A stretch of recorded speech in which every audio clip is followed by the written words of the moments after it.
World cup లో రోహిత్ శర్మ, విరాట్ కోహ్లీ బరిలో దిగుతారా లేదా? వన్డే వరల్డ్ కప్ నకు ఇంకా చాలా సమయమే ఉన్నా చర్చ మాత్రం జరుగుతూనే ఉంది. ఇదే అంశంపై మాజీలు ఎవరో ఒకరు స్పందిస్తూనే ఉన్నారు. రోకో కెరియర్ పై రకరకాలుగా మాట్లాడుతున్నారు. ఇంగ్లాండ్ తో సిరీస్ లో రోహిత్ సెంచరీ కొట్టినా, విరాట్ కోహ్లీ 2 హాఫ్ సెంచరీలు సాధించిన ఇద్దరు కెరియర్ పై డిబేట్ మాత్రం ఆగడం లేదు. తాజాగా ఇదే అంశంపై మాజీ క్రికెటర్ దీప్ దాస్ గుప్తా స్పందించాడు.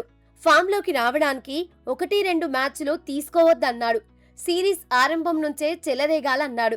పరోక్షంగా వరల్డ్ కప్ ఆడాలంటే పరుగులు సాధించాల్సిందే అని వార్నింగ్ ఇచ్చాడు. అయితే ప్లేయర్ల నుంచే బెస్ట్ పర్ఫార్మెన్స్ ను తీసుకునేందుకు సపోర్టింగ్ స్టాఫ్ కూడా ప్లాన్ చేయాలన్నాడు. జట్టులో రోకో స్థానంపై చర్చించాల్సిన పని లేదన్నాడు. 4 సంవత్సరాల క్రితం ప్రతి సిరీస్ కు ముందు ఇద్దరు ఉంటారని చెప్పాల్సిన పరిస్థితులు రాలేదన్నాడు. అప్పుడు రోకో ప్రదర్శన ఆధారంగానే జట్టులో చోటు దొరికిందన్నాడు. అయితే ఇప్పుడు కూడా అలాంటి పరిస్థితి ఏమాత్రం మారదని చెప్పుకొచ్చాడు. సీనియర్లతో టీం మేనేజ్మెంట్ గతంలో మాదిరిగానే చర్చించాలన్నాడు.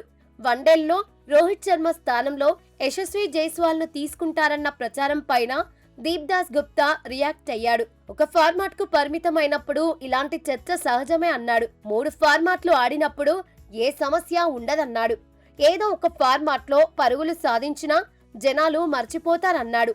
ఒక ఫార్మాట్ లో ఆడినప్పుడే చివరి మ్యాచ్ లో పర్ఫార్మెన్స్ ను గుర్తు పెట్టుకుంటారన్నాడు. మొత్తంగా సీనియర్లకు దీప్ దాస్ గుప్తా మద్దతుగా నిలుస్తూనే సిరీస్ ఆరంభం నుంచే పరుగులు సాధించాల్సిన అవసరం ఉందని హెచ్చరించాడు. ఇక రోకో ఫ్యూచర్ పై సెలెక్టర్లు ఇంతవరకు ఎలాంటి క్లారిటీ ఇవ్వలేదు. లార్డ్స్ మ్యాచ్ సమయంలో రోహిత్ రిటైర్ అవుతాడంటూ ప్రచారం జరిగినప్పుడు బీసీసీఐ మాత్రం స్పందించింది. జట్టు ప్రణాళికల్లో హిట్ మ్యాన్ ఉన్నంత వరకు బరిలో దిగుతాడని చెప్పుకొచ్చింది. అభిమానులు మాత్రం వన్డే వరల్డ్ కప్ వరకు రోకో ఆడాలని కోరుకుంటున్నారు. వరల్డ్ కప్ ను ముద్దాడి కెరియర్ కు గుడ్ బై చెప్పాలనుకుంటున్నారు.